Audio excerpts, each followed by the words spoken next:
y'all, welcome to another episode of the Workout Room. Today we are on this rowing machine, which is one of my favorite machines. And it's a new favorite. I'll put it like that because you guys have probably heard me say this before. I have some oldie but goodies, but the rowing machine is a new one for me because actually I came across this article because I had seen the rowing machine in the gym that I'm in now. It's a new gym near my house, and I'd always been a little bit like not scared. Scared is the wrong word. A little bit apprehensive to get on it because I always thought that you really need to be like, like a workout girly to like really be on a rowing machine, because I'm thinking about how I see professional rowers like do the rowing machine, right? And so like that was my thinking. Shame on me. And anyone else who thinks like that. Definitely give the rowing machine a try. So I'm here to give you a breakdown of all the good things I found out about rowing machines from trying to make myself less apprehensive and making me actually want to try it. As you can see here, this wasn't my first time on the rowing machine, but after reading the article, it definitely amped me up to want to be on it for longer. So yeah, I'm going to tell you guys what I found out, and I'll also link the article that I read in the description of the video so that you can also read it for yourself if you want to, because I'm giving the Cliff Notes version, okay? So basically, in the article, they are talking to a physiologist named Chris Dempers. I'm going to say Dr. Chris Dempers because he has all these letters after his name, and I'm assuming that he's earned some degrees. So I'm just going to call him Doctor. And so he said that like rowing is in four main parts. So there's one, the catch. You see me leaning forward, that part where your knees are bent. That part is the catch. The drive is the part where I'm kicking back right here. The finish is the point where your legs are fully extended. So you're in the middle, you're pushing back, that's the drive. And the finish is when your legs are fully extended. The recovery is the part of you gliding back forward and being back in the starting position to start all over again, right? So the catch is mostly the very beginning when you're bending down and like grab this handle.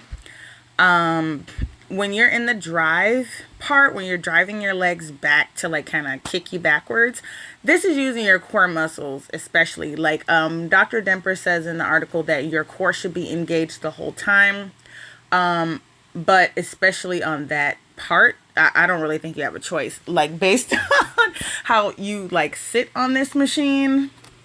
And you're going like, back and forth and whatever, you don't really have a choice but to engage these muscles.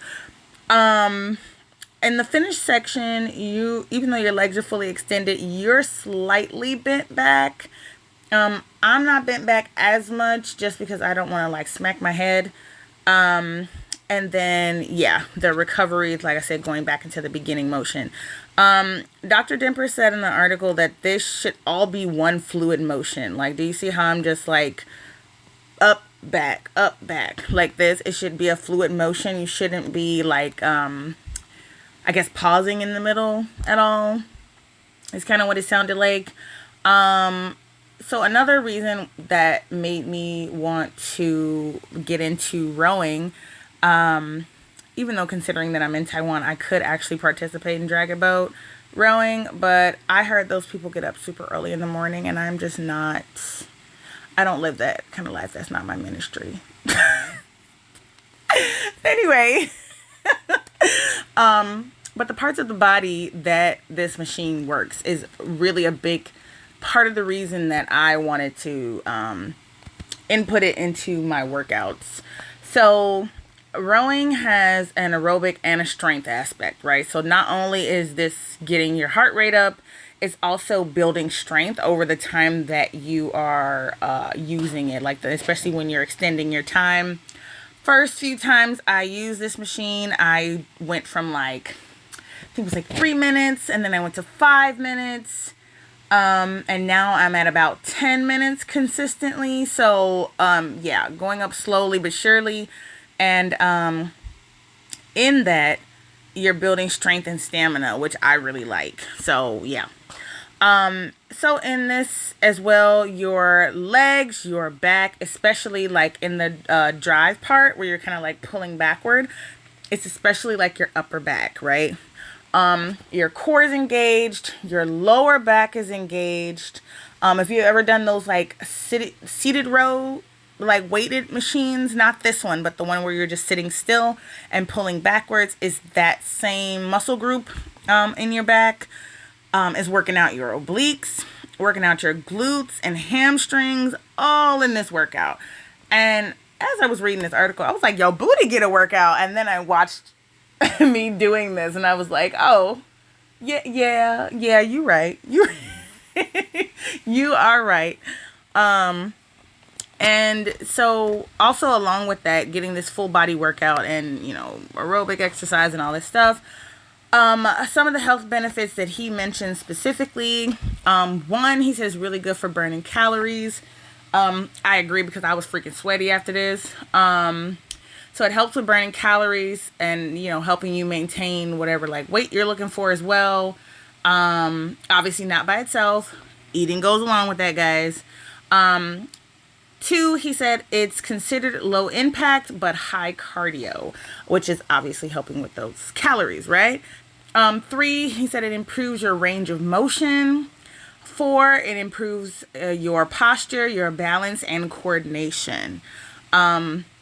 And also, when he was talking about your posture and things like that, he was saying so many people are constantly looking down at their phones or, they're at computer screens for work and stuff like that.